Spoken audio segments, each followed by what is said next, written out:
The holographic chamber aboard the Zenith Accord flickered to life, casting azure light across William's weathered face.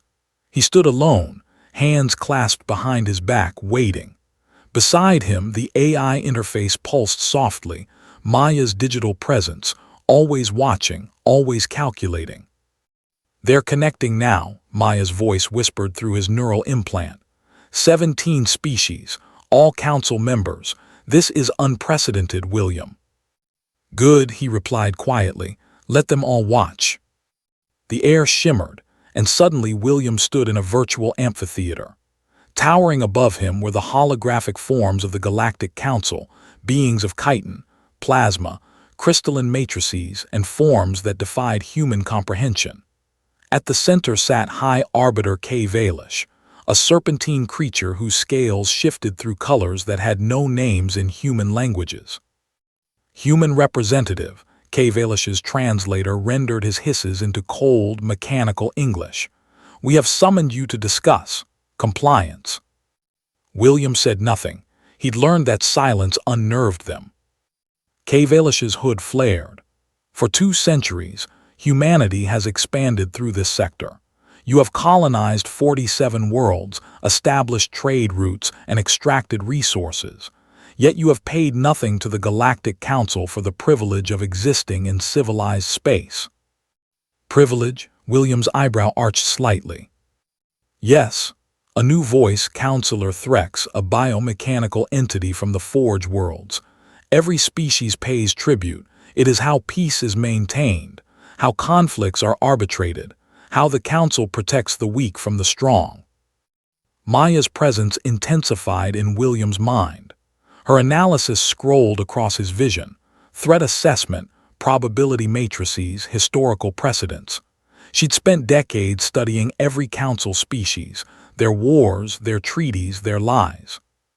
"What you call tribute," William said slowly, "we call extortion." The chamber erupted. 17 species began shouting simultaneously, sonic weapons, telepathic pressure, pheromone clouds that the hologram couldn't transmit but tried anyway. William stood unmoved, waiting for the chaos to subside. K. Valish silenced them with a gesture. "You dare insult this council." "I state facts." William took a step forward. "You want 15% of humanity's gross stellar product. That's 4.7 trillion credits annually. In exchange for what?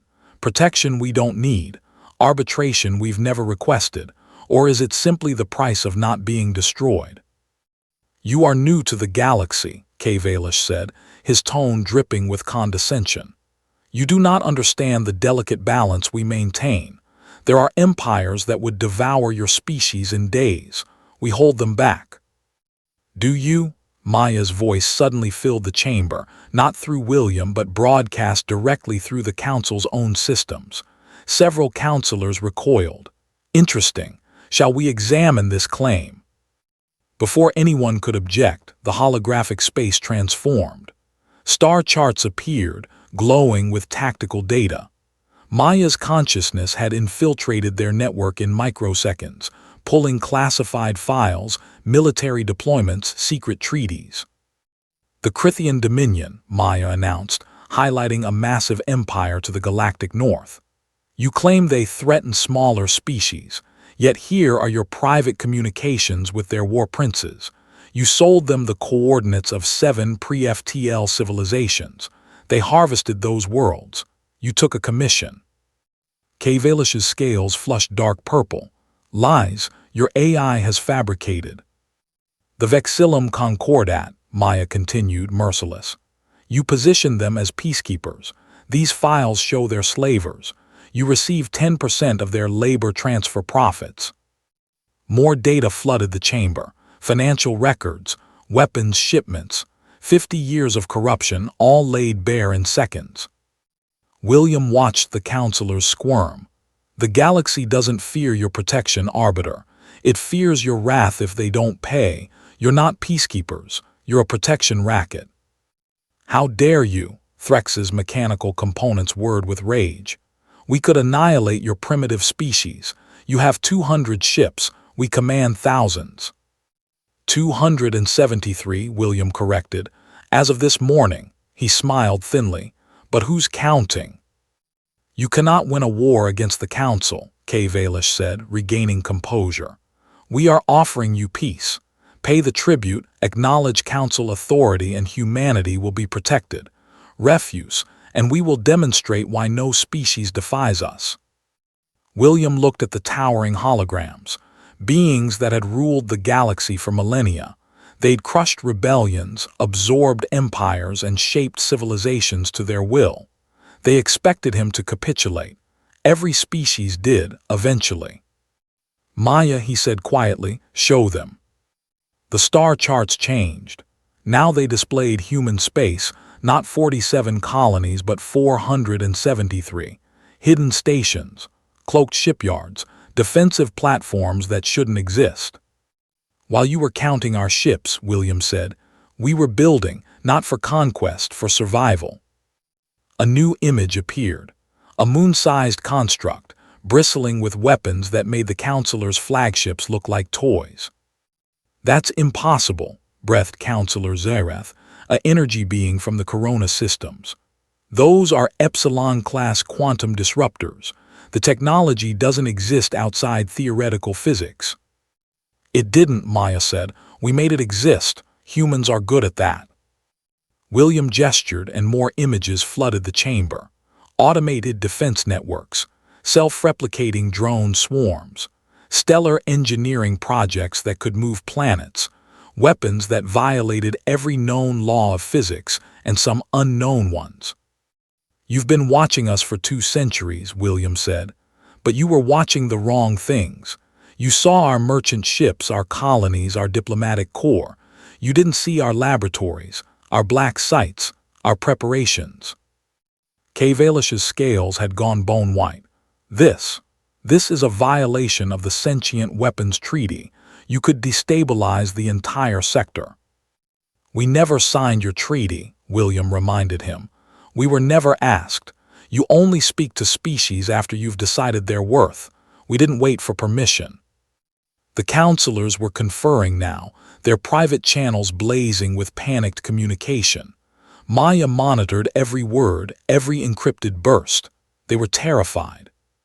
Here's humanity's counteroffer, William said into the silence. We pay nothing. We acknowledge no council authority. You leave us alone and we'll leave you alone. Try to extort us again, try to threaten us, try to attack us, and we'll dismantle your entire corrupt enterprise piece by piece. You wouldn't dare, Threx surged forward. We would unite the galaxy against you. Would you? Maya's voice carried cold amusement. I'm currently holding the private communications of every counselor here. Should I broadcast them? Let the galaxy see how you profit from suffering, how you manufacture conflicts to sell weapons, how you've suppressed technological advancement to maintain your monopoly on power. The chamber went silent, absolutely silent. William let them sit in that silence for a long moment. Then he spoke, his voice gentler but no less firm. We don't want war. We came to the stars looking for friends, for partners, for knowledge. What we found was another empire, dressed in bureaucratic language and pretending at justice.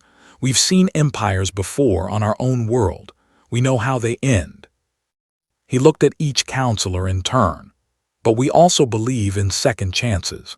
The council can continue to exist. You can even continue to collect your tribute from species that want to pay it. But you'll do it honestly. No more secret deals with slavers. No more selling out pre-FTL civilizations.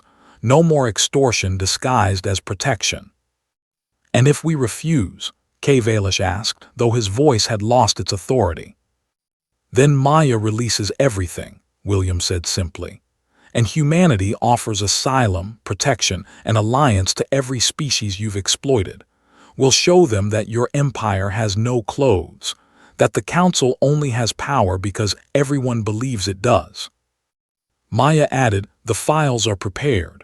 One word from William and they broadcast across every FTL network in the galaxy, simultaneously, unstoppably. The counselors looked at each other. Centuries of domination, ending in a single human's ultimatum. You're bluffing, Kavalish said, but even his translator couldn't hide the uncertainty. William smiled, not triumphantly but sadly. We're human. We invented the concept of mutually assured destruction when we barely had electricity. We've held our own planet hostage dozens of times. You think we're afraid to do it to the galaxy? Another long silence. Then slowly, Kavalish's hood lowered in what might have been submission or respect. What do you want? The High Arbiter asked. Reform, William said. Real reform. Open your books. Submit to independent auditing. Actually protect species instead of exploiting them. Do the job you claim to do. And if we do this, you'll destroy your weapons. No, William's voice was iron. We'll keep them, because trust must be earned, Arbiter, and you haven't earned ours yet. But we won't use them unless you give us cause. He turned to leave, then paused. Oh, and Kavalish. Humanity is voting on council membership next year. We'd appreciate your support. It's time for some new perspectives in galactic governance. The hologram collapsed, leaving William alone in the chamber. He exhaled slowly, feeling the weight of what he'd just done. Did we just threaten the entire Galactic Council? He asked. Yes, Maya replied, and they believed us. Good, William headed for the exit. Let's hope we never have to prove we weren't bluffing. Maya's laughter echoed through his implant. William, we absolutely were bluffing. Half those weapons are theoretical. The stellar engineering is decades away.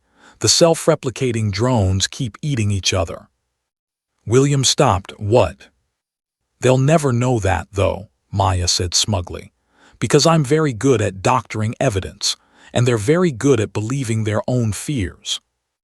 William laughed, really laughed, for the first time in months. Remind me never to play poker with you. Noted, Maya said. Now come on, we have a galaxy to reform, and only 273 actual ships to do it with. As William walked through the corridors of the Zenith Accord, he allowed himself a small smile. Humanity had come to the stars as explorers. They'd been met with extortion, and they'd replied the only way humans knew how, with audacity, ingenuity, and just enough truth mixed with fiction to make everyone guess. The galaxy would never underestimate humanity again. The end.